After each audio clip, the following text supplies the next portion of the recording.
माली ने राजकुमार से उसकी प्रतीक्षा करने को कहा। थोड़ी देर बाद वह 5-6 छोटे पैकेट लेकर वापस आया, जिसे उसने युवक के हाथ में रख दिया। उसने कहा, कल जब आपकी दुल्हन महल छोड़ती है तो इन पैकेटों में से किसी एक से पाउडर को अपने शरीर पर छिड़कें। ऐसा करने से आप अदृश्य हो जाएंगे, लेकिन आप सब कुछ स्पष्ट रूप से देख पाएंगे। राजकुमार ने उसे धन्यवाद दिया और पैकेट को ध्यान से अपनी पगड़ी में रख दिया। अगली रात जब रूपसा अपने पिता के घर जाने लगी तो राजकुमार ने अपने ऊपर जादू का पाउडर छिड़का और फिर उसके पीछे पीछे दौड़ा। वास्तव में वह हर किसी के लिए अदृश्य था, हालांकि वह हमेशा की तरह सब कुछ देख और महसूस कर रहा था। पालकी के पीछे पीछे वो इत्र व्यापारी के घर की ओर चल दिया। वहां उसकी दुल्हन घर में दाखिल हुई। वह चुपचाप उसके पीछे पीछे गया। रूपसा अपने कमरे में चली गई, जहां 2 बड़े बड़े बर्तन रखे थे। एक गुलाब के जल से भरा हुआ था और एक पानी का था। इनसे उसने नहाया और फिर उसने अपने पैरों में चांदी के पायल पहने और अपने गले में मोतियों की डोरियों को लपेटा, जबकि गुलाब की एक माला उसके सिर पर थी।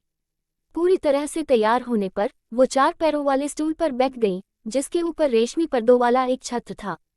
उसने अपने चारों ओर खींचा, फिर उसने पुकारा, उड़ो आसन उड़ो। वो स्टूल तुरंत हवा में ऊपर उठ गया। अदृश्य राजकुमार, जिसने इन सभी घटना को बड़े आश्चर्य के साथ देखा था, जैसे ही वह उड़ने लगे स्टूल के एक पैर को पकड़ लिया और खुद भी उसके साथ उड़ने लगा। कुछ ही देर में वे रूपसा की परी मित्र के ठिकाने पहुंचे। परी दहलीज पर इंतजार कर रही थी, वह भी रूपसा की ही तरह सुंदर कपड़े पहने हुए थे। जब स्टूल उसके दरवाजे पर रुकी तो परी को आश्चर्य हुआ। उसने कहा, आज ये स्टूल क्यों टेढ़ा उड़ रहा था? मुझे संदेह है कि तुम अपने पति से बात कर रही होगी, इसलिए ये सीधे नहीं उड़ रहा। लेकिन रूपसा ने बताया कि उसने अपने पति से एक भी शब्द नहीं कहा है और उसे नहीं पता कि स्टूल क्यों एक तरफ झुक के उड़ रहा है। परी को संदेह हुआ, लेकिन उसने आगे कुछ भी नहीं कहा और वो रूपसा के पास बैठ गई। राजकुमार फिर से एक पैर को मजबूती से पकड़े हुए हवा में उड़ने लगा। वो सब तब तक हवा उड़े जब तक कि वह राजा इंद्र के महल तक नहीं पहुंच गए। सारी रात रूपसा और परी इंद्र के सामने गाती और नृत्य करती थी, जबकि वहां एक युद्ध संगीत वाद्य यंत्र था जिससे जादू की धुन अपने आप में बजती थी।